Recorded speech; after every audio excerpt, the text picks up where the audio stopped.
স্বাগত জানাচ্ছি একাত্তর জার্নালে, সঙ্গে আছি আমি মাহবুব হাসান। সংবাদ পর্যালোচনা ভিত্তিক নিয়মিত এই অনুষ্ঠানে আমরা খবরের নানান বিশ্লেষণ করি।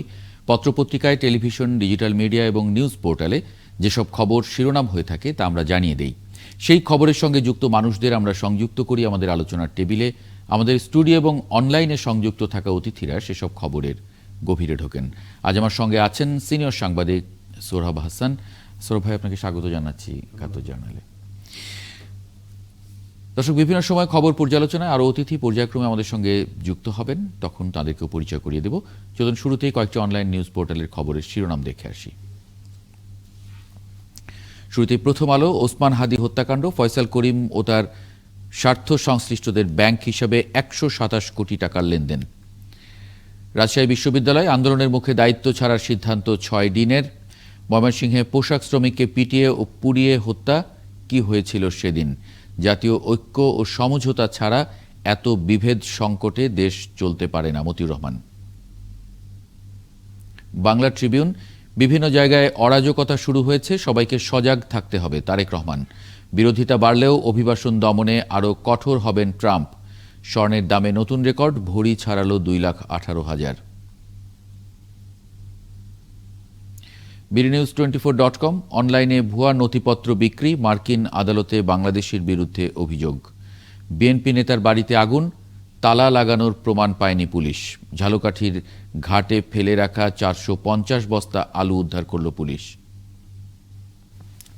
এ ছিল এই মুহূর্তে অনলাইন নিউজ পোর্টালগুলোর শিরোনাম। আমরা যে খবরগুলোর শিরোনাম দেখছিলাম, সৌরভ ভাই আপনাকে দিয়ে শুরু করি। তার মধ্যে অন্যতম যে তারেক রহমান আজকে যে মন্তব্য করেছেন, কেউ কেউ দেশে অরাজকতা সৃষ্টির চেষ্টা করছে, এবং সব রাজনৈতিক দলের নেতাদের বক্তব্যেই এই ধরনের এক ধরনের খবরগুলো সামনে আনার একটা আশঙ্কা আছে। যেমন গোলাম পরোয়ার বলেছেন, হাদিকে গুলি করে হত্যার ঘটনায় 300 আসনের প্রার্থীরা জীবনের নিরাপত্তা নিয়ে উদ্বিগ্ন। আপনি আসলে কি দেখেন? তারেক রহমান বলেছেন, সামনের দিনগুলো খুব ভালো দিন নয়। দেশের বিভিন্ন জায়গায় অরাজকতা শুরু হয়েছে, কেউ কেউ দেশে অরাজকতা সৃষ্টির চেষ্টা করছে। ধন্যবাদ আপনাকে, শুভেচ্ছা একাত্তর জার্নালের দর্শকদের।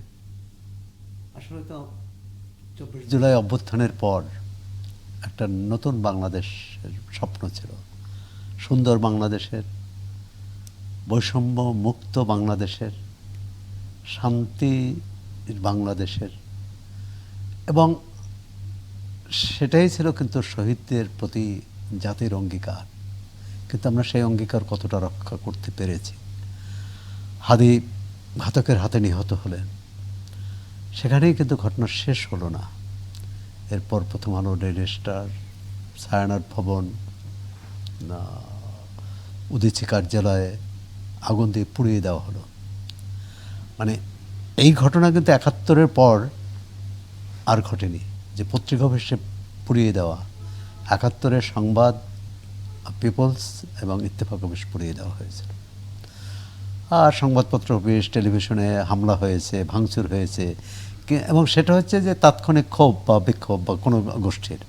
এই যে পরিকল্পিতভাবে পূর্ব নির্ধারিত সিদ্ধান্ত অনুযায়ী কাজটি করা, এবং একটা কাজ যেমন এটা কারা করেছেন, এটা প্রশ্ন আসলো। প্রশ্ন হলো যে এনসিপি বা ওসমান হাদি যে সংগঠনের মুখপাত্র, সেই সংগঠন বলছে যে আমাদের কেউ করেনি। এনসিপি নেতারা ছুটে গেছেন ঘটনাস্থলে, এবং তারা সাংবাদিকদের উদ্ধার করতে গিয়েছেন। পরবর্তীকালে উপদ্রুত ভবনগুলো পরিদর্শন করছেন। বিএনপি তীব্র ভাষায় নিন্দা করেছেন সকল সন্ত্রাসী ঘটনার, জামাত ইসলামী নিন্দা করেছেন। তাহলে ঘটনাটা ঘটালো কে? এই প্রশ্নটা, এবং এই প্রশ্নের উত্তর একমাত্র সরকার দিতে পারে। তবে আজকে বিএনপির স্থায়ী কমিটির সদস্য সালাউদ্দিন আহমদ বললেন যে প্রথম আলো এবং ডেইলি স্টারে যে হামলা হতে পারে এর গোয়েন্দা রিপোর্ট সরকারের কাছে ছিল। যদি সত্যি সত্যি রিপোর্ট থেকে থাকে, তাহলে সরকার কোনো ব্যবস্থা নিল না কেন? এবং ওই দিন কিন্তু প্রথম আলো, ডেইলি স্টারের সাংবাদিকরা আকুতি জানিয়েছে, তারা সাহায্য চেয়েছে, কিন্তু সাহায্যটা পায়নি সময় মতো। যখন সাহায্য পেয়েছে তখন সব পুড়ে ছাই। সুতরাং এটি কোনো সভ্য দুনিয়ায় ঘটতে পারে বা ঘটা উচিত ছিল কি? এবং জি, সেটা নিয়ে তো সবাই প্রশ্ন তুলছেন, করছেন, এবং কিন্তু বাংলাদেশের সরকারের পক্ষ থেকে কিন্তু স্পষ্ট কোনো বক্তব্য পাওয়া যায়নি। যে আমরা যদি একটু অতিথিদেরকে যুক্ত করে নেই এই আলোচনায়, অ্যাডভোকেট রুহুল কুদ্দুস তালুকদার দুলু, সাবেক উপমন্ত্রী এবং বিএনপির কেন্দ্রীয় নেতা, তাকে একটু যুক্ত করে নেব। অ্যাডভোকেট মোহাম্মদ শিশির মনির, সিনিয়র আইনজীবী, বাংলাদেশ সুপ্রিম কোর্ট, তাকেও একটু যুক্ত করে নেব। আপনাদের স্বাগত জানাচ্ছি ৭১ জার্নালে। অ্যাডভোকেট শিশির মনির, জামায়াত ইসলামের সেক্রেটারি জেনারেল মিয়া গোলাম পরওয়ার তিনি যে মন্তব্যটি আজকে করলেন, হাদিকে গুলি করে হত্যার ঘটনায় ৩০০ আসনের প্রার্থীরাও জীবনের নিরাপত্তা নিয়ে উদ্বিগ্ন। আপনি নিজেও একজন প্রার্থী, আপনি উদ্বিগ্নতা বোধ করছেন কিনা? আমি এখন এলাকায় আছি, আমি গ্রামে আছি, সুনামগঞ্জের পিরাইশাল্লাহ। এখানে আমি এরকম কোন উদ্বেগ দেখতে পাইনি। আমাকে কেন্দ্র করে এরকম কোন উদ্বেগ আমার চোখে এখন পড়েনি।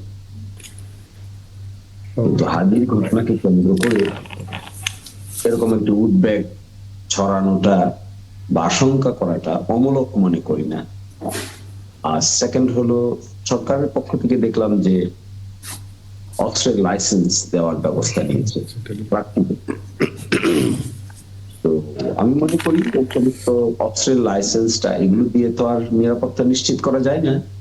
জনগণের ফাংশনে আমরা যারা যাই, জনগণের ফাংশনে যারা থাকি, জনগণই এখানে সবচেয়ে বড় নিরাপত্তার সহায়ক। এই ক্ষেত্রে ল এনফোর্সমেন্ট এজেন্সি, এলাকায় যারা ল এনফোর্সমেন্ট এজেন্সি আছেন, তাদেরকেও আমি যথেষ্ট কোঅপারেটিভ দেখতে পাই। তারা আমাদের নিরাপত্তা নিয়ে বেশ উদ্বেগ প্রকাশ করেন এবং নিশ্চিত করার চেষ্টা করেন। ক্যাম্পেইনে যখন আমরা যাচ্ছি তখন সেইগুলো জায়গাতে তারা আগে থেকেই কার্যকর ভূমিকা পালন করে।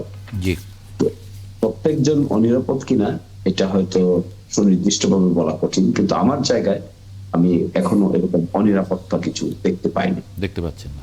অ্যাডভোকেট রুহুল কুদ্দুস তালুকদার দুলু, তারেক রহমান যে মন্তব্য করেছেন এটা ঘিরে যদি জিজ্ঞেস করি, আপনার নেতা তিনি বলেছেন যে বিভিন্ন জায়গায় অরাজকতা শুরু হয়েছে, কেউ কেউ অরাজকতা সৃষ্টির চেষ্টা করছে, সবাইকে সজাগ থাকতে হবে। আপনাদেরকে সতর্ক করে দিয়েছেন বিএনপি নেতাকর্মীদেরকে। আপনি আসলে এটাকে কিভাবে দেখেন?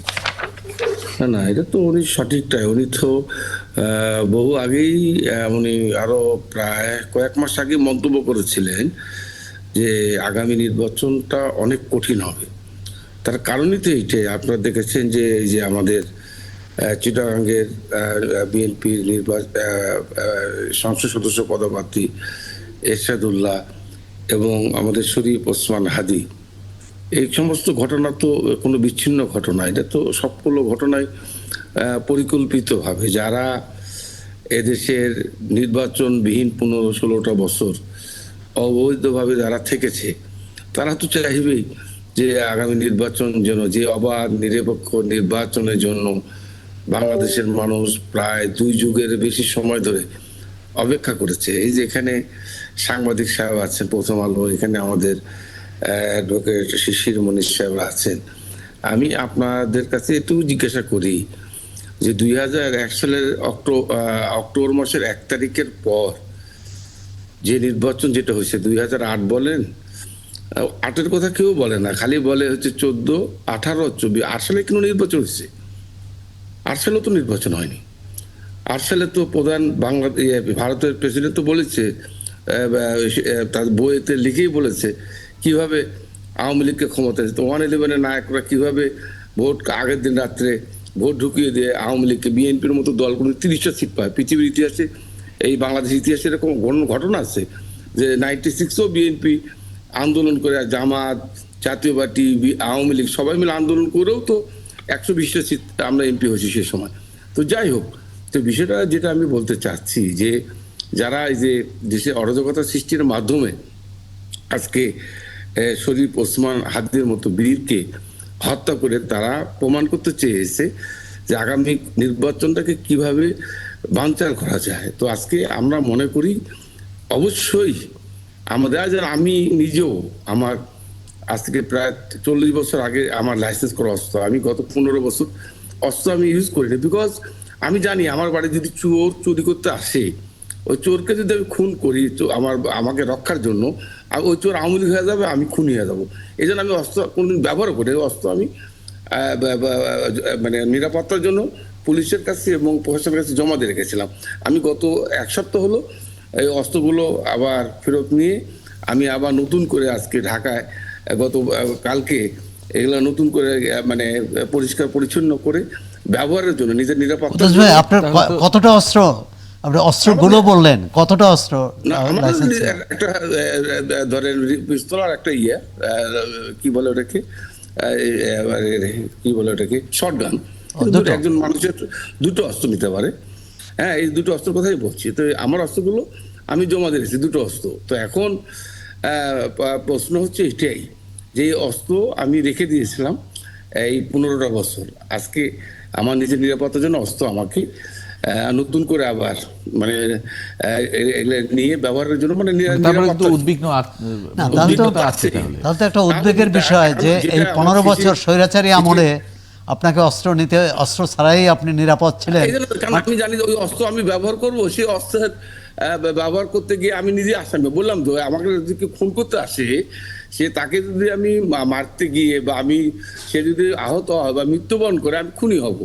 কারণ আমি তো বিশ্বাস করি যে তখন আমাদের অস্ত্র রাখা নিরাপদ ছিল না, বা আমার অস্ত্র আমার বাড়ি থেকে নিয়ে গিয়ে বা আমাকে মানে অর্থাৎ আমার অস্ত্র যে আমার বাড়িতে রাখাও নিরাপদ ছিল না। তার মানে হচ্ছে তখন আপনার অস্ত্র রাখাটা নিরাপদ ছিল না, আর এখন অস্ত্র রাখাটাই আপনার নিরাপত্তার জন্য জরুরি হয়ে পড়েছে। আমি মনে করছি যেহেতু আজকের এই যে শরীফ ওসমান হাদি, আমি জানি মৃত্যু তো এটা আল্লাহ তাআলাই জানেন কি মৃত্যু হবে কি হবে না, সবই এক জায়গায় নির্ধারিত হয়। তবে নিরাপত্তার জন্য রাখলে অন্ততপক্ষে যে সন্ত্রাসী আমাকে আঘাত করতে আসবে, সে চিন্তা করবে যে আমি তাকে আঘাত করতে গিয়ে আমি তো নিরাপদ থাকতে পারবো। মানে উদ্বেগ থেকেই অ্যাডভোকেট শিশির মনির, মানে আপনি একদমই উদ্বিগ্ন না আপনার মানে এলাকার মানে না না, আমি কি কারণে বলিনি, মানে কি কারণে একটু শিশির মনিরকে একটু শুনি, আপনার কাছে আসবো। জাস্ট এক সেকেন্ডে বলে দিই, আপনারা জানেন যে আমার এলাকায় চরমপন্থীদের একটা উৎপত্তির স্থল, এটা আপনাদেরকে মনে করিয়ে দিই। তার মানে এটা এলাকা জাস্ট সেকেন্ড। এবং গত 15 বছর যে সমস্ত সন্ত্রাসীরা মানুষ খুন করে হত্যা করে, যাদের খুনের মামলা, যাদের কি বলে ফাঁসি হয়েছে, যাবজ্জীবন কারাদণ্ড হয়েছে, এই লোকগুলোকে গত 15 বছর সবগুলোকে প্রেসিডেন্ট মার্চি করে মুক্ত করে দিয়ে তাদেরকে প্রতি মাসে মুক্তিযোদ্ধাদের যেরকম ভাতা দেওয়া হয় তাদেরকে টাকা দিয়ে প্রতিষ্ঠিত করে এই সমস্ত লোকগুলো এখন আবার নতুন করে অ্যাক্টিভ হয়ে গেছে, তৎপর হয়ে গেছে। এটা আমরা মানে এলাকা ভেদে নিরাপত্তা যার জন্য আমরা উদ্বিগ্ন। জি, শিশির মনির, মানে এটা কি এলাকা ভেদে, মানে আপনার এলাকায় একটু মানে শান্ত বা চরমপন্থীদের যেরকম ভাবে রুহুল কুদ্দুস তালুকদার দুলু বলছিলেন যে তার এরকম এলাকা ভেদে এই নিরাপত্তা মানে ব্যবস্থাটা এক জায়গায় এক রকম কিনা, এটা নিয়ে একটু বিরতির পরে আপনার কাছে আসি, একটু সময় নিয়ে তাহলে আলাপ করতে পারবো। দর্শক, একটা ছোট্ট বিরতি নিয়ে ফিরছি, 71 জার্নালের সঙ্গে থাকবেন আশা করি। অ্যাডভোকেট শিশির মনির, আপনার কাছে যে প্রশ্ন রেখে গিয়েছিলাম বিরতির আগে, সেটা জি নিশ্চয়ই শুনতে পাচ্ছেন আপনি অ্যাডভোকেট শিশির মনির। আচ্ছা, এরই মধ্যে আমাদের সঙ্গে যুক্ত হয়েছেন ব্যারিস্টার আব্বাস ইসলাম খান, তাকেও স্বাগত জানাচ্ছি। আব্বাস ইসলাম খান, আপনাকে। অ্যাডভোকেট শিশির মনির, অঞ্চলভেদে নিরাপত্তা, যেমন আপনি নিরাপত্তা বোধ করছেন আপনার এলাকায়, আপনি মনে করছেন যে কোনো সংশয় নেই, একই রকমভাবে রুহুল কুদ্দুস তালুকদার দুলু তার এলাকার এক রকম, সেরকমটা কিনা পরিস্থিতি? আমি যে কথাটা বলছি যে দুলুভাই যেটা বলছেন যে ওনার এলাকায় চরমপন্থীদের একটা উত্থান আছে এবং তারা এখন আবার ফিরে এসেছে, ডিস্টার্ব করছেন। আমার এলাকায় এই ধরনের কোন এলিমেন্টস নাই, চরমপন্থার কোন এলিমেন্টস নাই। আমাদের এলাকায় রাজনৈতিক সহিংসতার উদাহরণ খুবই রেয়ারেস্ট অফ দ্য রেয়ার কেসে পলিটিক্যাল সহিংসতা যেটাকে বোঝায়। টার্গেটেড কিলিং এর যে প্রশ্ন থাকে, এই টার্গেটেড কিলিং এর প্রশ্ন আমরা আমাদের নিকট অতীতে দেখতে পাইনি, আমাদের অঞ্চলে দেখতে পাইনি। এখানকার পিপল যারা আছে, যারা বিভিন্ন দলের সাথে সম্পৃক্ত, তাদের মধ্যে একটা হৃদ্যতাপূর্ণ সম্পর্ক আছে। দে টক, দে discuss, they exchange their views, এবং আইন শৃঙ্খলা রক্ষাকারী বাহিনীর পক্ষ থেকে এক ধরনের বাড়তি সতর্কতা দেখা যাচ্ছে। এটা হয়তো সেন্ট্রাল কোন নির্দেশনা আছে কিনা আমি জানি না। না, কিন্তু আপনাদের সেক্রেটারি জেনারেল বলেছেন যে নির্বাচনের তফসিল ঘোষণার পরদিনই একজন প্রার্থীকে গুলিবিদ্ধ করার অর্থ হলো এটা কোনো বিচ্ছিন্ন ঘটনা নয়, এটা একটা প্যাকেজ প্রোগ্রাম, আরও সিরিয়াল হয়তো করা হয়েছে। আপনার এলাকায় না থাকলেও যদি আপনার কোনো শত্রুপক্ষ থাকে তাহলে তো সেই সংশয় সংখ্যা যদি সিরিয়াল হয়ে থাকে তাহলে তো আপনিও তার মানে সেই সংখ্যার বাইরে নয় নিশ্চয়ই। সেটাই বলছি, এই জন্য এরকম অভিজ্ঞতা নাই বা এরকম এনভায়রনমেন্ট নাই, দ্যাট ডাজন্ট মিন যে আমি ইনডিফারেন্ট থাকলে চলবে। Everybody should be careful. এবং যেহেতু একটা ঘটনা ঘটে গেছে, তিনি নিজেও একজন প্রার্থী ছিলেন, এই জন্য একটা উদ্বেগ উৎকণ্ঠা থাকাটাই তো স্বাভাবিক। এবং উদ্বেগ উৎকণ্ঠা তো অমূলক নয়। এই ক্ষেত্রে আমার এলাকায় হয়তো পার্টিকুলার নির্দিষ্ট কিছু দেখতে পাইনি, কিন্তু ইন জেনারেল আমি মনে করব সকলেরই উদ্বেগ থাকা ভালো, সতর্ক থাকা ভালো। একটা ক্রিটিক্যাল সিচুয়েশন তো, এটা তো পার হতে হবে। পলিটিক্যাল পার্টি সকলের উইশেসের মাধ্যমে এই ট্রানজিশনাল পিরিয়ডটা পার হতে হবে। এখানে শুধুমাত্র এক্সটার্নাল ফ্যাক্টর জড়িত থাকবে তা না, ইন্টারনাল বহু ফ্যাক্টর জড়িত থাকতে পারে। এই জন্য আমার মনে হয় এই ক্রিটিক্যাল টাইমটা গভর্নমেন্ট একা ট্যাকেল দিতে পারবে না, ইলেকশন কমিশনও একা ট্যাকেল দিতে পারবে না। এটাকে ভালো করে ট্যাকেল দেওয়ার জন্য সবচাইতে ভালো এলিমেন্ট হলো পলিটিক্যাল পার্টিস। পলিটিক্যাল পার্টিস তার election process, election campaign, election প্রক্রিয়া অংশগ্রহণ করাটাকে যদি অনেক বেশি সতর্কতামূলক অবস্থানে নিয়ে যান, অনেক বেশি কেয়ারফুলনেস অবলম্বন করেন, তাহলে সরকারকে সহযোগিতা করতে হবে সকলকে মিলে। কারণ এখানে ব্লেম গেম করলেও কাজ হবে না। কারণ সরকারের যে প্রেক্ষাপটে গঠিত হয়েছে, ইলেকশন যে প্রেক্ষাপটে হচ্ছে, আমরা যারা পার্টিসিপেট করছি যে প্রেক্ষাপটে, সকলকে অন দ্য সেম পেজে থাকতে হবে। তবে ওই জি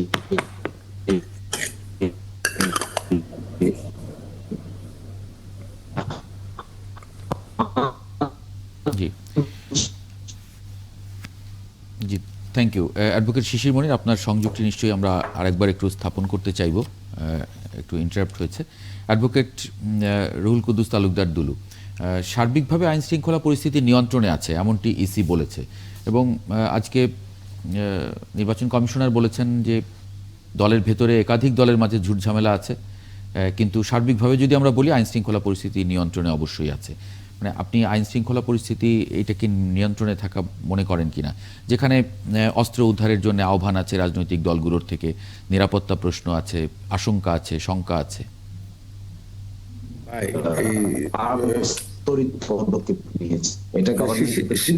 শিশির মনে হয়তো বলে যাচ্ছে, শিশির মনে অফ করলে আমি বলি। জি, তো আমি যেটা বলছিলাম যে আসলে সরকারে যারা থাকে তারা তো সবসময় বলবে সব ঠিকঠাক মতো আছে। তো আজকে যদি সব সব ঠিকঠাক মতো থাকতো তাহলে তো আর এই শরীফ, ওসমান হাদি এবং যে আমি আমাদের চিরাগের প্রার্থী এরশাদুল্লাহর উপরে যে হামলা, এই যে প্রতিনিয়ত একটার পর একটা ঘটনা, কথায় কথা অবরোধ, কথায় কথা বন্ধ, কথায় কথা সবকিছু, কোনো কিছুই আসলে আজকে ধরেন এই যে 15টা বছর আমি আমার জেলা, আমার অঞ্চলের কথাই আমি বলি, হয়তো আমাদের অ্যাডভোকেট শিশির মনির ভাই বলেছে আসলে হয়তোবা ওই সুনামগঞ্জ এলাকার শান্তপ্রিয় এলাকায় হয়তো এই ধরনের রাজনৈতিক মানে ক্রাইসিস হয়নি বা হয় না, কিন্তু আমি আমার এলাকায় গত 15 বছর যে অস্ত্রের ঝঞ্ঝনানি, আপনারা যদি আমার বাড়ির ছবিটা যদি আপনাদের এখনো দেখাতে পারতাম তাহলে আপনাদের এমনি আমার বাড়ির ছবি দেখলে আপনার ভয় পেয়ে যেতেন যে এই 15 বছরে কতবার আক্রমণ, কতবার গুলি, কতবার বোমা, কতবার খালি বুলডোজার দিয়ে আমার বাড়িটা ভেঙে দেয়নি।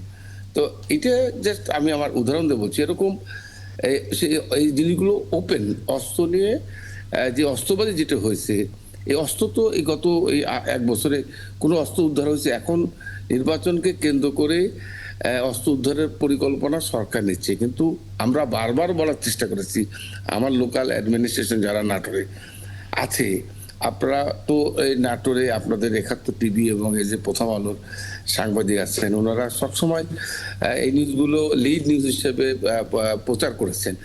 যেভাবে আক্রমণ প্রতিনিয়ত হতো, প্রকাশ্যে দিয়ে বলে খুন, রাহাজানি, আজকে হয়তো ওই সন্ত্রাসীরা এলাকা ছেড়ে চলে গেছে, কি এই অস্ত্রগুলো তো এখন আছে, এবং অতি সম্প্রতি তাদের রাখা অস্ত্র একটা ওখানে নাটোর শহরে ডিসি বাংলোর পাশে তালাব পুকুরে এখানে প্রচুর পরিমাণ অস্ত্রগুলো ওরা ফেলে রেখে চলে গেছে। আচ্ছা তো দুরু এই ভাই যে একটু যোগ করতে চাই যে আপনি তো বিএনপির কেন্দ্রীয় নেতা এবং প্রার্থী, সাবেক মন্ত্রী। নারায়ণগঞ্জে একজন প্রার্থী, বিএনপির দলীয় প্রার্থী, তিনি প্রার্থিতা মানে তাকে মনোনয়ন দেওয়া হয়েছিল, তিনি প্রার্থিতা প্রত্যাহার করার ঘোষণা দিয়েছেন নিরাপত্তার কথা বলে। এখন এই নিরাপত্তাহীনতা কোন দিক থেকে? মানে এখন তো মানে কি বলে স্বৈরাচারী দল নেই, হ্যাঁ, সে তাদের তারা তো দেশ ছাড়া। তা এই নিরাপত্তা মানে এটা কি অভ্যন্তরীণ বিরোধ না অন্য কিছু? এইটা অ্যাকচুয়ালি আমি এর উত্তরটা আমি কিভাবে আপনাকে দেবো জানি না, প্রশ্নটা তাহলে তাকেই করতে হবে। এটা আমি উনি কেন বলেছেন আমি দেখেছি আপনার পত্রিকায় বোধহয় আজকে পড়লাম না কালকে দেখলাম, আপনাদের পত্রিকায় আজকে বোধহয় দেখলাম যে এই সে আবার কি নির্বাচন করতে চায়, আবার সে তার এখন নিরাপত্তা নাকি কেটে গেছে, এটা আবার বলেছে। পরে আবার প্রার্থী এটা তার ওটা বক্তব্য উজ্জ্বল করে তিনি আবার তার প্রার্থীতা গ্রহণ করেছেন। কখনো নিরাপত্তাহীন, কখনো নিরাপত্তা বোধ।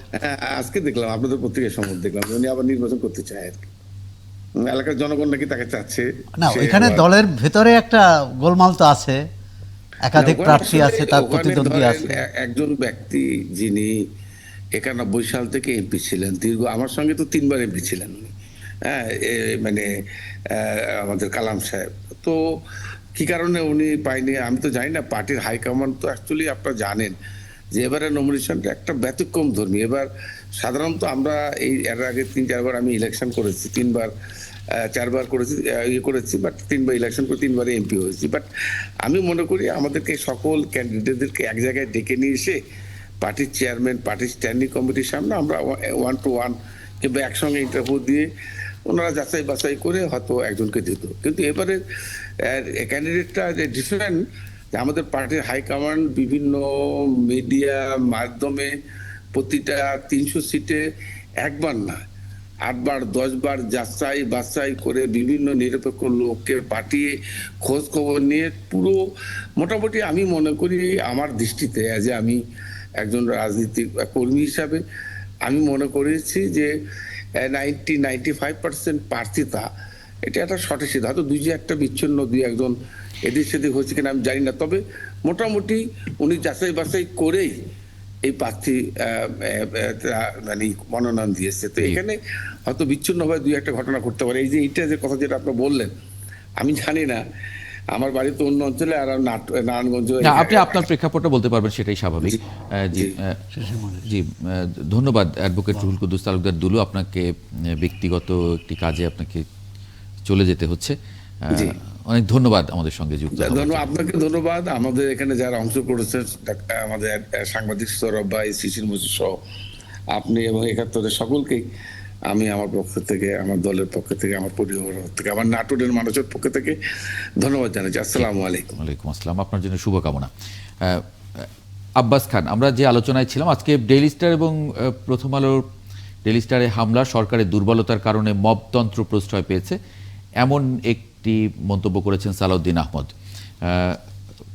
এটা নিয়ে একটু মন্তব্য করবেন। একই সঙ্গে আমরা যে আলোচনায় ছিলাম সার্বিকভাবে আইনশৃঙ্খলা পরিস্থিতি নিয়ন্ত্রণে আছে, ইসি এমনটি বলছে, সেই জায়গায় আপনার মতামতটাও যদি একটু যুক্ত করে দেন।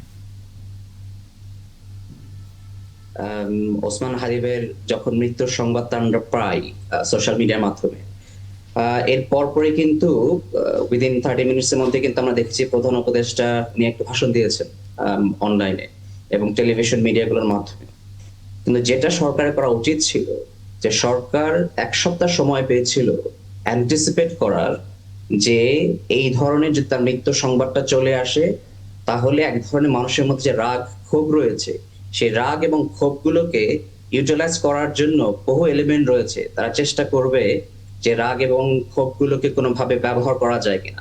সেক্ষেত্রে আমি মনে করি সরকার 1 নম্বর ভাবে তারা এটা ভুল রিড করেছে। তাদের আগে উচিত ছিল, প্রধান উপদেষ্টার ভাষণের আগে উচিত ছিল পুরো ঢাকা শহরে তাদের নিরাপত্তা বলয়টা নিশ্চিত করা, সেটা তারা করতে পারেনি। এবং আমরা দেখেছি যখন প্রথম আলো হামলা হয়েছে বলে কয়ে কিন্তু হামলা হয়েছে, দেশের বাইরে থেকে 1-2 জন স্ট্যাটাস দিয়ে, দেশের ভিতর থেকে 1-2 জন স্ট্যাটাস দিয়ে মানুষকে নামতে বলেছে প্রথম আলো হামলা করার জন্য, ডেইলি স্টার হামলা করার জন্য। আগে প্রথম আলো হামলা হয়েছে, প্রথম আলো হামলার পরে কিন্তু আবার ডেইলি স্টার হামলা হয়েছে। তো সেক্ষেত্রে কিন্তু একটা লম্বা সময় কিন্তু সরকারের জন্য ছিল সুইফটলি অ্যাক্ট করার জন্য, সরকার সেটা পারেনি। তো সেক্ষেত্রে আমি মনে করি সরকারের একটা বড় ব্যর্থতা রয়েছে। তাদের সে সুযোগটা ছিল এই হামলাটা কোনো মতে এটাকে দমন করা, সেটা তারা করতে পারেনি। 2 নম্বর যদি আমি বলি, বাংলাদেশের সার্বিক নিরাপত্তা নিয়ে যেটা আলোচনা হয়েছে, আমরা যারা রাজনীতিতে আছি, রাজনীতি করছি, নির্বাচন করছি, আমাদের মধ্যে একটা শঙ্কা কাজ করছে। কারণ হচ্ছে আমরা শুনেছিলাম যে যখন তফসিল ঘোষণা করা হয়ে যাবে তখন 3 স্তরে নিরাপত্তা নিশ্চিত করা হবে, কিন্তু আমাদের তো কোথাও আমরা 3 স্তরে নিরাপত্তা আমরা দেখছি না। আমরা যখন রাস্তাঘাটে যাচ্ছি, আমরা ক্যাম্পেইন করছি অথবা মানুষের সাথে কথা বলছি, আমরা দেখছি যে আমাদের শুধুই না, শুধুমাত্র প্রার্থীরা না, সাধারণ মানুষের মধ্যে কিন্তু একটা ভয় এবং শঙ্কা রয়ে গিয়েছে। তো সেক্ষেত্রে সরকারের অনেক বড় একটা দায়িত্ব রয়েছে যে মানুষের মধ্যে সেই আত্মবিশ্বাসটা নিয়ে আসা যে তারা তাদেরকে নিরাপত্তা দিতে পারবে। এটার পাশাপাশি আমি মনে করি যে আমাদের রাজনৈতিক দলগুলোর মধ্যে একটা বড় দায়িত্ব এখানে চলে আসে। আপনি যদি দেখেন, জুলাই গণঅভ্যুত্থানের পরে আমরা যে ধরনের নতুন রাজনীতি দেখতে চেয়েছিলাম, যেখানে অস্ত্রের খেলা হবে না, যেখানে ক্ষমতার অপব্যবহার হবে না, যেখানে আপনার আধিপত্য বিস্তারের জন্য বিভিন্ন পক্ষগুলো চেষ্টা করবে না, সেই কাজগুলো কিন্তু আপনার হচ্ছে।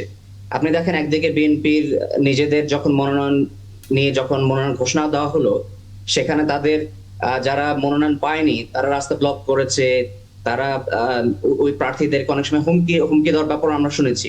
আপনারাই আলোচনা করেছেন, নারায়ণগঞ্জের এক প্রার্থী বলেছেন উনি নিরাপত্তার কারণে প্রার্থী থেকে সরে এসেছেন, পরে আবার উইথড্র করেছেন আজকে। কিন্তু ওই জায়গাটা কিন্তু আবার দেখতে হবে যে বিএনপি এই জায়গাটা থেকে ফেল করেছে, যে তারা নতুন যে রাজনীতি আমরা দেখতে চেয়েছিলাম তারা দেখাতে পারেনি। অন্যদিকে যদি আমরা জামাতের দিকে দেখি, জামাত এখন সেই ক্ষমতার অপব্যবহার চেষ্টা করছে, যেন ক্ষমতার অপব্যবহার করলে তারা ক্ষমতায় যেতে পারবে। যদি আপনি দেখেন, আমরা গত কয়েকদিন আগে দেখছি চট্টগ্রামের শামসুল হকের যে কথাগুলো ভাইরাল হয়েছে সোশ্যাল মিডিয়াতে এবং মিডিয়াতে, আমরা নাটোরে দেখেছি যে একটা বিএনপি এবং জামাতের মধ্যে একটা সংঘর্ষের সময় জামাতের দিক থেকে একজন অস্ত্র দিয়ে গুলি ছুড়ে মেরেছে, সেই ঘটনাও কিন্তু আমরা দেখেছি। সেক্ষেত্রে আমাদের একটা দুর্ভাগ্য, গণঅভ্যুত্থানের পরে আমরা যে নতুন রাজনীতি দেখতে চেয়েছিলাম, আমরা যে নতুন ধরনের রাজনৈতিক সংস্কৃতি দেখতে চেয়েছিলাম, সেই সংস্কৃতিটা দুইটা দলই, বিএনপি এবং জামাত, আমি 2 দলকেই কিন্তু আমি এখানে দোষ দিব কি তারা সেই নতুন রাজনীতির সামনে নিয়ে আসতে পারেনি। ক্ষমতার জন্য কে সরকার গঠন করবে, কে ক্ষমতায় আসবে, রুহুল সেটার জন্য কুদ্দুস তারা তালুকদার এখন থেকে দূর একটা থাকলে এই প্রস্তুতি চলে প্রশ্নের এসেছে। উত্তরটা নিতে পারতাম, কিন্তু একটু শিশির মনির আছেন যেহেতু অভিযোগ জামায়াত ইসলামের প্রতিও আপনি করলেন, শিশির মনি যদি এটার উত্তর দেন। শিশির মনির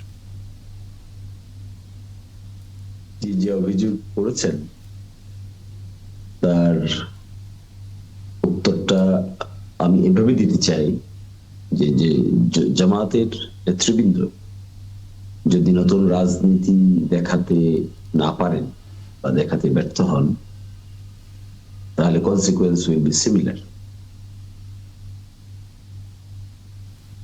সোহরাব ভাই কোনো কি সম্পূরক উত্তর?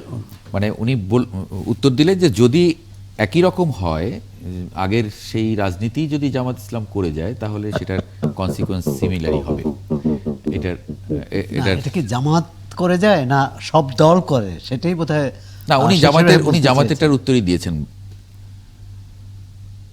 না, এখন যে একটা পাল্টাপাল্টি অভিযোগ শিশির মনির ভাই, যে বিএনপি আপনাদের বিরুদ্ধে অভিযোগ করে সন্ত্রাসের, আপনারা বিএনপির বিরুদ্ধে সন্ত্রাসের অভিযোগ করেন, হানাহানির অভিযোগ করেন, আক্রমণের অভিযোগ করেন, এটা পরিস্থিতিতে কোন দিকে নিয়ে যাচ্ছে? এবি পার্টির নেতাও ভাইও বললেন।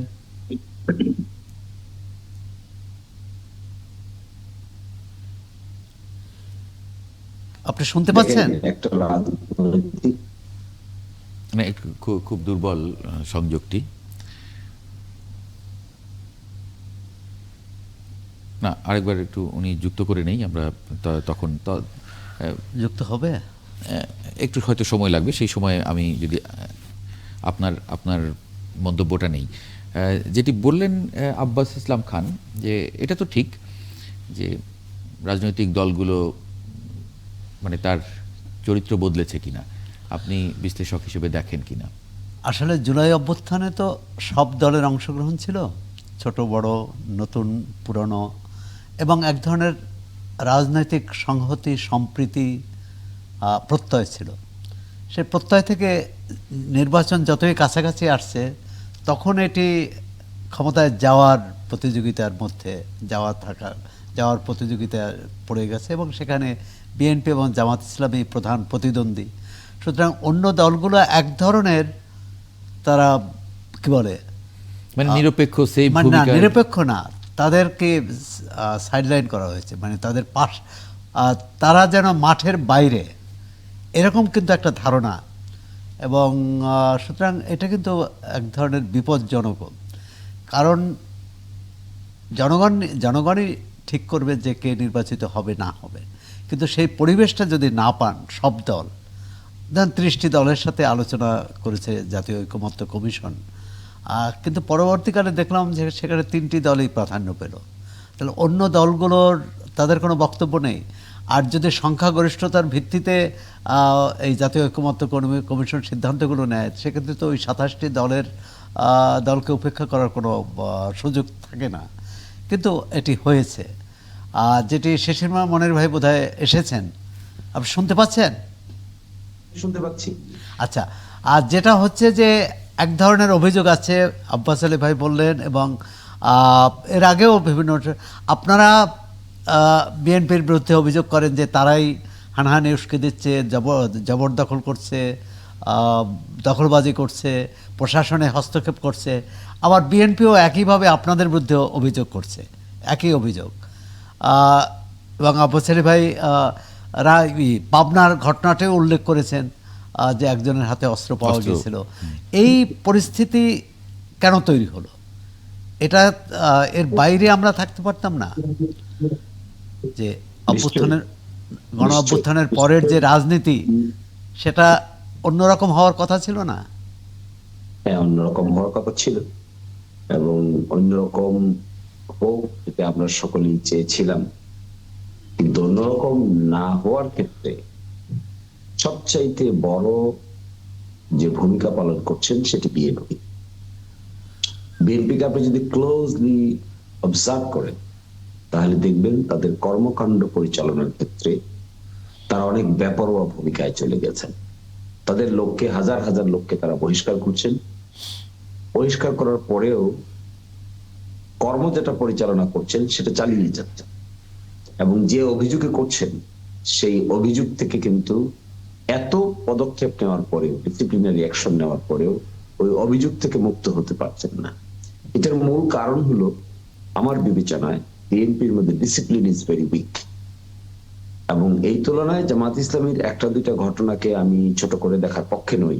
একটা ঘটনাও কেন জামাত ইসলামী যুক্ত থাকবে সেটার ব্যাপারেও আমি খুব স্ট্রিক্ট ভূমিকা নিতে চাই এবং স্ট্রিক্ট ভিউ পোষণ করতে চাই। আপনি যে উত্তরের মানে আগের প্রশ্নের উত্তরে যে আপনি বলেছিলেন যে যদি একই ধরনের মানে রাজনীতি করে যায় তাহলে তো আসলে জনগণ তাদেরকে মেনে নেবে না, বা আমি যদি বলি যে তাদেরকে ভোট দেবে না, প্রত্যাখ্যান করবে, তাহলে তো আপনাদের জন্য ভালো। মানে এই অভিযোগগুলো তাহলে আসছে কেন, অভিযোগগুলো করছেন কেন? তাহলে তো আপনারা একটা বেটার জায়গায় আছেন।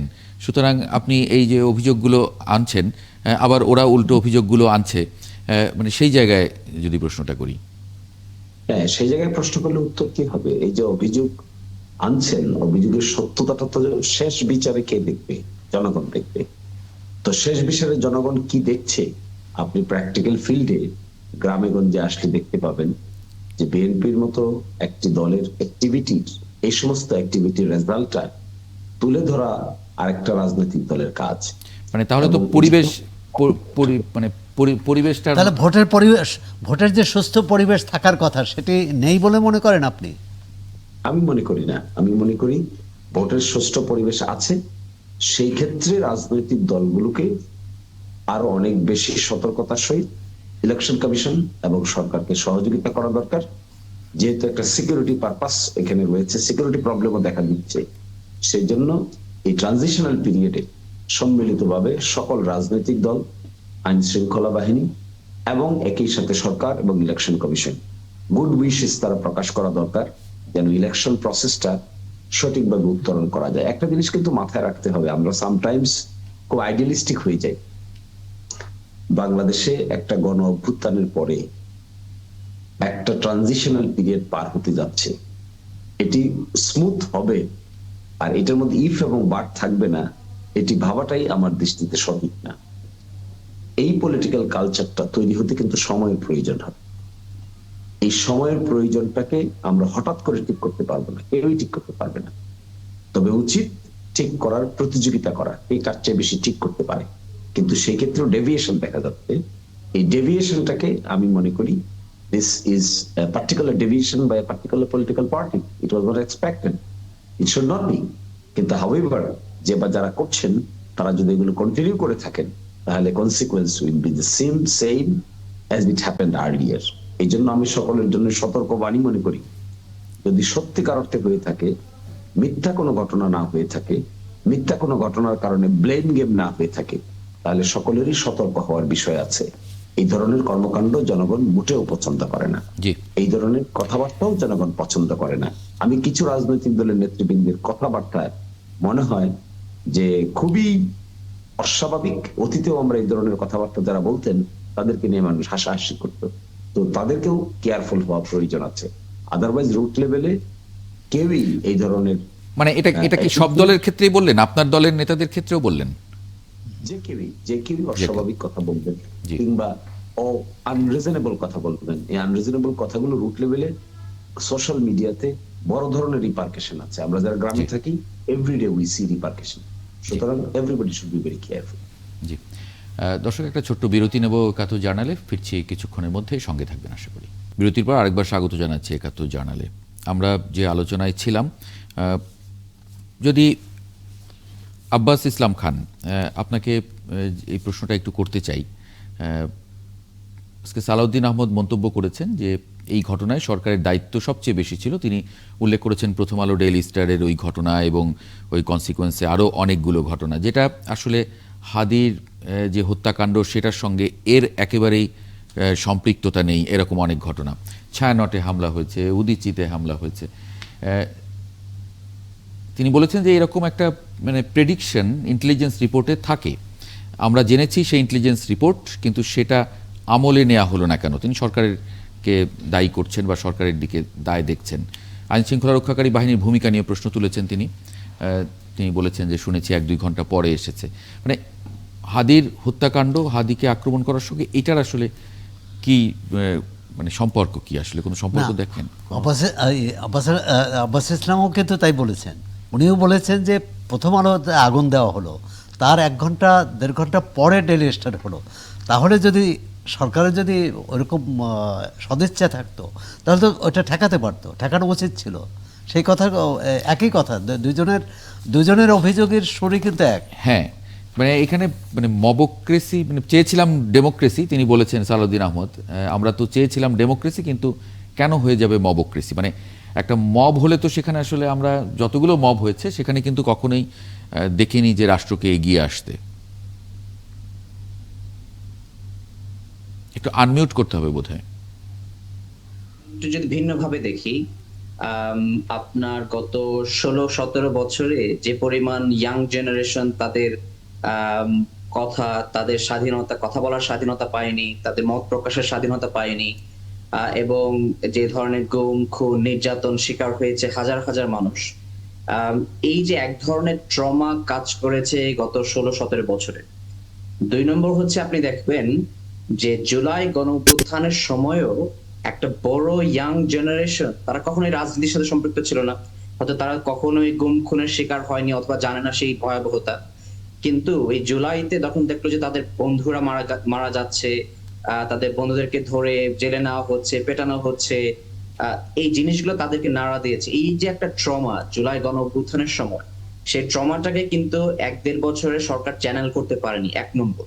2 নম্বর হচ্ছে, জুলাই গণঅভ্যুত্থানের সময় যে ধরনের আকাঙ্ক্ষাটা ছিল ইয়াং জেনারেশনের মধ্যে, তারা নতুন বাংলাদেশ দেখতে চেয়েছিল, সংস্কার দেখতে চেয়েছিল, পুলিশের মধ্যে সংস্কার দেখতে চেয়েছিল, জুডিশিয়ারির মধ্যে সংস্কার দেখতে চেয়েছিল, সেই সংস্কারগুলো যখন আসেনি, মানুষের মধ্যে কিন্তু ক্ষোভ, রাগগুলো কিন্তু জমা হয়ে আসছে যে আমরা এত বড় এক আন্দোলন করলাম, হাজার হাজার মানুষ সেখানে জীবন দিল, হাজার হাজার মানুষ সেখানে আহত হলো, কারো হাত হারিয়েছে, কারো পা হারিয়েছে, কারো চোখ হারিয়েছে, কিন্তু আমরা যে বাংলাদেশটা দেখতে চেয়েছিলাম সেটা দেখাতে পারিনি। এটা হলো আমি ক্ষোভের জায়গাগুলো বলছি। এই ক্ষোভের জায়গাগুলো যখন চ্যানেল করতে পারেনি সরকার, সেটাকে ট্যাকেল করতে পারেনি, এটার একটা সবসময় এই ধরনের ইস্যুগুলো যখন চলে আসে তখন কিন্তু একটা সম্ভাবনা তৈরি হয় এই ইয়াং জেনারেশন যখন দেখে যে যেই তার যে একজন আইডল হাদি অথবা হাদির কথাগুলো যখন সে শুনে বারবার ফেসবুকে যখন আসে, সোশ্যাল মিডিয়াতে যখন আসে, তার বক্তব্যগুলো শুনে, শোনার পর কিন্তু তার মধ্যে এক ধরনের একটা আলোড়ন তৈরি হয় যে সরকার যখন ফেল করেছে, জুডিশিয়ারি ফেল করেছে, বাংলাদেশের পুলিশ প্রশাসন ফেল করেছে, তখন আইন নিজের হাতে কিন্তু অনেক ইয়াং জেনারেশন বয়সের কারণে তারা কিন্তু তুলে নিতে চায়। আর সেই তখন এই জায়গাগুলোতে কিন্তু কিছু মানুষজন আছে, কিছু ইনফ্লুয়েন্সার আছে, যেটা আপনারাই দেখেছেন যে সোশ্যাল মিডিয়ার মাধ্যমে এই ক্ষোভ এবং রাগগুলোকে তারা চেষ্টা করেছে আউটবার্স্ট করার জন্য।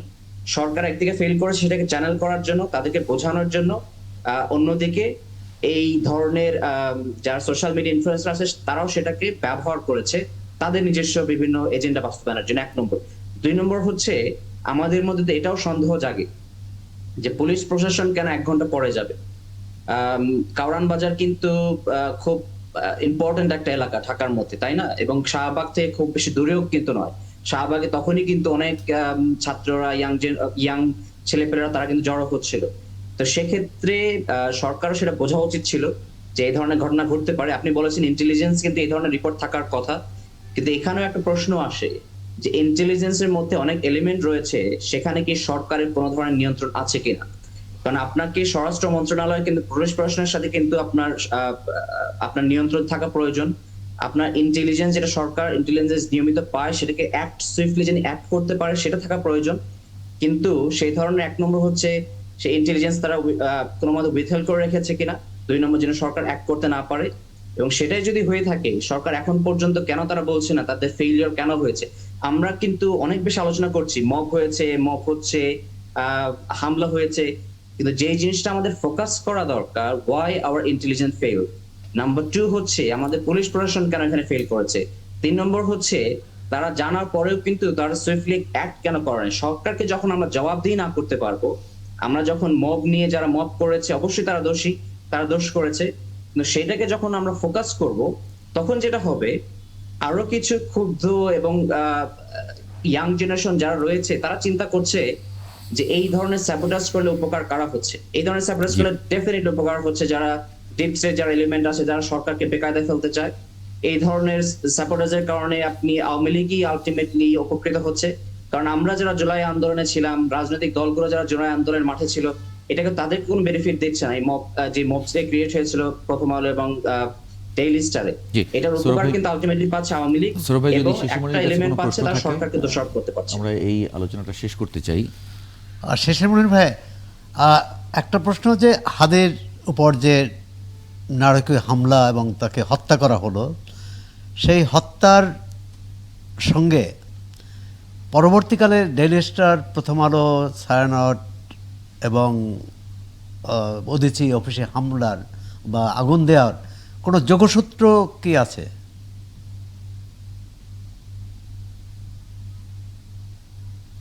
আমি তো এরকম কোন সরাসরি যোগসূত্র দেখতে পাই না। আমার কাছে মনে হয়েছে প্রথম আলো, ডেইলি স্টার অফিসে বা ছায়ানটের অফিসে যারা আগুন দিয়েছে,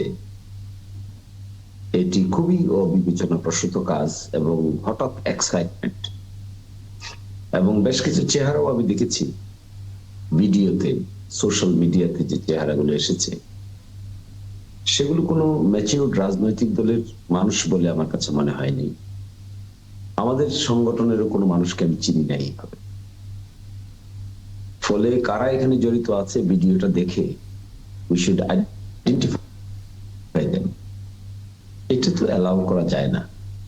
হাদির মৃত্যু হয়েছে, মানুষ শোকে মুহ্যমান, প্রথম আলো, ডেইলি স্টার আর ছায়ানটের অফিসে আগুন দিতে হবে কেন? এটা তো ম্যাডনেস। নোবডি শুড অ্যালাউ ইট। এবং গভর্নমেন্টের এখানে আমি এক ধরনের অদক্ষতা দেখতে পাই, বা এক ধরনের কি বলবো আমি সেটাকে, মিসম্যানেজমেন্ট দেখতে পাই। আমি এটা বলতে চাই না যে গভর্নমেন্ট এখানে ইচ্ছে করে এই কাজ করিয়েছে বা সুযোগ দিয়েছে, এটা বলতে চাই না, কিন্তু এক ধরনের অবহেলা দেখা যায়। ল এনফোর্সমেন্ট এজেন্সি পরবর্তী যে পদক্ষেপ নিয়েছে, এটা আরো কুইকার নেওয়া দরকার ছিল, কুইকেস্ট নেওয়া দরকার ছিল। কারণ আমরা দেখেছি পার্লামেন্টের দিকে কিছু লোক চলে যাওয়ার চেষ্টা করেছিল, একটা ভিডিও আসছে, এবং সেখান থেকে কিন্তু ল এনফোর্সমেন্ট এজেন্সি পরবর্তীতে ভালো ভূমিকা পালন করেছে। তো যদি তাই হয়ে থাকে, তাহলে সিভিল যারা ছিল বা ল এনফোর্সমেন্ট এজেন্সির মধ্যে ইনক্লুডিং মিলিটারিও সেখানে পরবর্তীতে হস্তক্ষেপ করেছে। এটা আগে হস্তক্ষেপ করা উচিত ছিল, এটা কোনোভাবে অ্যালাউ করা উচিত হয় নাই। আর আমি ব্যক্তিগতভাবে ওই ধরনের কোনো যোগসূত্র দেখছি না। আমি মনে করি যে এটা একটা ইনস্ট্যান্ট ওয়ার্ক, খুব কোঅর্ডিনেটেড, খুব ডিজাইনড, এরকম কিছু আমার কাছে মনে হয় নাই। কিন্তু এই ইনস্ট্যান্ট ওয়ার্কটা তাদের করতে দেওয়া ঠিক কিন্তু হয় না। ঘটনার ভয়াবহতাই মনে হয় না এটা পরিকল্পিত, পূর্ব পরিকল্পিত, যে মহলটাই করে থাকুক এই হাদি হত্যারকে উপলক্ষ করে কোনো স্বার্থান্বেষী মহল এই কাজটি পরিকল্পিতভাবে করেছে, এটা আপনার মনে হয় না? আগেও তো আমরা দেখেছি অনেক সময় প্রথম আলো ডেইলি স্টারের অফিসে এই ধরনের পদক্ষেপ নেওয়ার চেষ্টা করা হয়েছে, কিন্তু সেটা সাকসেসফুল হয়নি। কিন্তু এইবার এটাকে সাকসেসফুল করা হয়েছে। তো পরিকল্পিত হতেও পারে, এটা ইনভেস্টিগেশনের ব্যাপার। আমি তো আর ব্যক্তিগতভাবে কোনো ধরনের কোনো ইনভেস্টিগেশন ছাড়া তো এটা বলা উচিত নয়।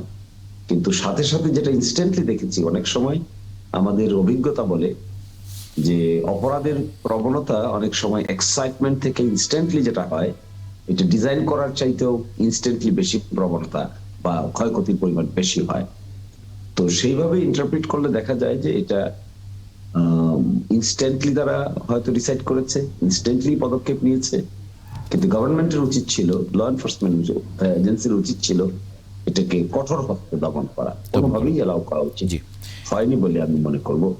যদিও আমাদের দেশের ল এনফোর্সমেন্ট এজেন্সি এখনো আপ টু দি মার্ক নয়, নানান অসুবিধা আছে। এই প্র্যাকটিক্যাল বিষয়গুলো আমরা দেখেছি, বিশেষ করে 5ই আগস্টের পরে জি। একটা বড় ধরনের ভঙ্গুর পরিবেশ কিন্তু বিরাজ করছে, যা নির্বাচনের ফিল্ডেও তার কিছুটা নমুনা দেখা যায়। অনেক ধন্যবাদ অ্যাডভোকেট মোহাম্মদ শিশির মনির এবং ব্যারিস্টার আব্বাস ইসলাম খান, আপনাদের দুজনকে যুক্ত হওয়ার জন্য একাত্তর জার্নালে। দর্শকের পর্যায়ে একটা ছোট্ট বিরতি নেব। বিরতির পরে একটু কথা বলতে চাই। দিল্লিতে বাংলাদেশ হাই কমিশনের সামনে বিক্ষোভ, চরমপন্থীরা ওই এলাকার মধ্যে আসতে পারবে কেন, এমন প্রশ্ন রেখেছেন পররাষ্ট্র উপদেষ্টা। এটা নিয়ে একটু আলোচনা করতে চাই। একটা ছোট্ট বিরতির পরে ফিরছি, সঙ্গে থাকবেন আশা করি। বিরতির পর আরেকবার স্বাগত জানাচ্ছি একাত্তর জার্নালে। এ পর্যায়ে দেখে নেব আগামীকাল সকালে যে পত্রিকাগুলো আপনাদের হাতে পৌঁছবে কি শিরোনাম করেছে আজকে। যুগান্তর, আদানির বিদ্যুৎ কিনে ঠকছে বাংলাদেশ। দৈনিক ইনকিলাব, সম্পাদক ও গণমাধ্যম ব্যক্তিত্বদের সঙ্গে বিএনপির মতবিনিময়, উস্কানিতে বিএনপিকে ধৈর্যের পরামর্শ। আমাদের সময়, সহিংসতার নেপথ্যে নির্বাচন। বণিক বার্তা, সম্পাদকদের সঙ্গে বিএনপির মতবিনিময়। সংবাদ প্রতিদিন, দেশে আসছেন তারেক রহমান, নজিরবিহীন নিরাপত্তা ব্যবস্থা। The Financial Express, revised budget, new ones outline going for CS Pursual today. এই ছিল ছাপা পত্রিকা যেগুলো সকালে আপনাদের হাতে পৌঁছতে যাচ্ছে, তাদের সেগুলোর শিরোনাম। আমরা বিরতির আগে যে খবরটি নিয়ে কথা বলবো বলে বলেছিলাম, দিল্লিতে বাংলাদেশ হাই কমিশনের সামনে বিক্ষোভ, চরমপন্থীরা ওই এলাকার মধ্যে আসতে পারবে কেন, পররাষ্ট্র উপদেষ্টা এমন মন্তব্য করেছে প্রথম আলো, এরকম খবরটি তারা দিয়েছে। এটা নিয়ে একটু কথা বলবো। সাবেক রাষ্ট্রদূত মাহফুজুর রহমানকে যদি একটু যুক্ত করে নিই। জি মাহফুজুর রহমান, দুই দেশেরই এই যে ভারত এবং বাংলাদেশের যে পররাষ্ট্র নীতি, সেটা আসলে স্মরণকালের মধ্যে সবচেয়ে একটা তিক্ত সময়ের মধ্যে দিয়ে যাচ্ছে, এরকম তিক্ততায় পৌঁছেছে বলে এরকম বলা হচ্ছে। আমরা তার বিভিন্ন খবরও দেখছি, পাল্টাপাল্টি খবর, এ ডেকে নিয়ে যাচ্ছে তো ও পরের দিন ডেকে নিয়ে আসছে ইত্যাদি। এমনকি বিক্ষোভ হচ্ছে, বাংলাদেশ হাই কমিশনের সামনে বিক্ষোভ করেছে চরমপন্থী হিন্দু সংগঠনের সদস্যদের। কেন আসতে দেয়া হয়েছে সেই প্রশ্ন তুলেছেন আজকে পররাষ্ট্র উপদেষ্টা তৌহিদ হোসেন। একটু যদি পরিস্থিতিটা মূল্যায়ন করেন। দিল্লিতে যে ঘটনাটি ঘটেছে সেটা খুবই দুঃখজনক, দুর্ভাগ্যজনক এবং অনভিপ্রেত। সাধারণত দূতাবাস এলাকায় যেহেতু নিরাপত্তা ব্যবস্থা জোরদার করা হয়, এবং এটা আমরা সবাই যেহেতু জানি যে বাংলাদেশ এবং ভারতের মধ্যে কূটনৈতিক সম্পর্কের একটা টানাপোড়েন চলছে, সুতরাং এইখানে দুই দেশের ক্ষেত্রেই, ঢাকাতে হলে সেটা ঢাকার ক্ষেত্রেও এবং দিল্লিতেও আপনার অতিরিক্ত সতর্কতামূলক ব্যবস্থা নেওয়াটাই আবশ্যক এবং উচিত, যেহেতু এই ধরনের কোনো ঘটনা যদি আপনি অ্যালাউ করেন যে দূতাবাসের সামনে কেউ বিক্ষোভ করতে পারবে, তাহলে সেটার পরিণতি বা গতি প্রকৃতি যে কোনো দিকে চলে যেতে পারে, যে কোনো রকম ভাবে বিপজ্জনক ভাবে মোড় নিতে পারে। সুতরাং সেইটুকু ঝুঁকি না নেওয়াই ভালো। যদিও ঘটনা যেটুকু ঘটেছে সেটা হলো প্রেমিসের বাইরে ঘটেছে, সামনের রাস্তায়, কিন্তু আমরা যদি সেই ভিয়েনা কনভেনশন দেখি তাহলে সেখানে বলা আছে যে কেবলমাত্র যে প্রেমিসটা ইনভায়োলেবল তা না, এমনকি আপনি শান্তি বিঘ্নিত হয় বা নিরাপত্তা বিঘ্নিত হয় কিংবা সম্মানহানি হয়, এই ধরনের কোনো কাজও করা যায় না। তার মানে আপনি দূরে থেকেও যদি উস্কানিমূলক শব্দ ব্যবহার করেন বা উচ্চারণ করেন, সেটাও কিন্তু আপনার শান্তি, নিরাপত্তা এবং সম্মানহানির কারণ হতে পারে। সেদিক থেকে বিবেচনা করলেও আমি এটাকে কাঙ্ক্ষিত মনে করি না। জি, সোহরাব হাসান, যদি কোনো প্রশ্ন থাকে বা মাহফুজ ভাই, আপনি তো দীর্ঘ অভিজ্ঞতা আছে এবং একজন অভিজ্ঞ কূটনীতিক, বিভিন্ন দেশে দায়িত্ব পালন করেছেন। একটা নতুন পরিস্থিতির মধ্যে আমরা যাচ্ছি, তো এখানে আপনার কি পরামর্শ যে বাংলাদেশ ভারত সম্পর্কে যে টানাপোড়েন, এটা কিভাবে উত্তরণ ঘটানো যায়? এখান থেকে একটা বিবৃতি, ওখান থেকে একটা বিবৃতি দেওয়া হবে, এখানে তার জবাব, মানে এইভাবে, এবং মানে সরকারের বাইরের থেকে, যেমন সেখানে চরমপন্থীরা, এখানে আবার অন্য কেউ হুমকি দেবে, এটা তো কোনোভাবেই কাঙ্ক্ষিত নয় এবং নিরাপত্তার জন্য এটা খুবই উদ্বেগজনক। আমরা স্বাভাবিক সম্পর্কের কথা বাদই দিলাম, কারণ স্বাভাবিক সম্পর্ক নাই এখন। ভারত ভিসা বন্ধ করে দিয়েছে, মেডিকেল ছাড়া অন্য, তারপর বাণিজ্যের ক্ষেত্রেও নানা বিধিনিষেধ, আবার এখানে নানা রকম কথাবার্তা বলা হচ্ছে। এটার মানে করণীয়টা কি? আপনার পরামর্শ জানতে চাই। আচ্ছা, একটা জিনিস তো খুব সহজ, যে দুটো দেশের মধ্যে যদি সম্পর্ক উন্নত হয় তাহলে দুটো দেশই লাভবান হয়। এখন ভারত আমাদের নিকট প্রতিবেশী, বাংলাদেশ এবং ভারতের মধ্যে সম্পর্ক যদি উন্নত হয় তাহলে দুটো দেশ এবং দুটো দেশের মানুষই উপকৃত হয়। এটা তো আমরা এই এত বছর, 50 বছর ধরে দেখে এসেছি। সুতরাং আমাদের কোনো ক্রমেই উচিত না এই সম্পর্ককে কোনো ঝুঁকির মধ্যে ফেলা। কিন্তু বাস্তবতা হলো যে এখন যে পরিস্থিতি, তাতে দুই দেশের মধ্যে সম্পর্কের তো টানাপোড়েন শুরু হয়েছে বটেই, এমনকি দুই দেশে অনেক মানুষ আছেন, অনেক সংগঠন আছে যারা দুই দেশের মধ্যে সম্পর্ককেও ভালো চোখে দেখতে চাচ্ছেন না, বা কোনো না কোনো ভাবে তারা সেখানে বিরক্তি উৎপাদন করছেন।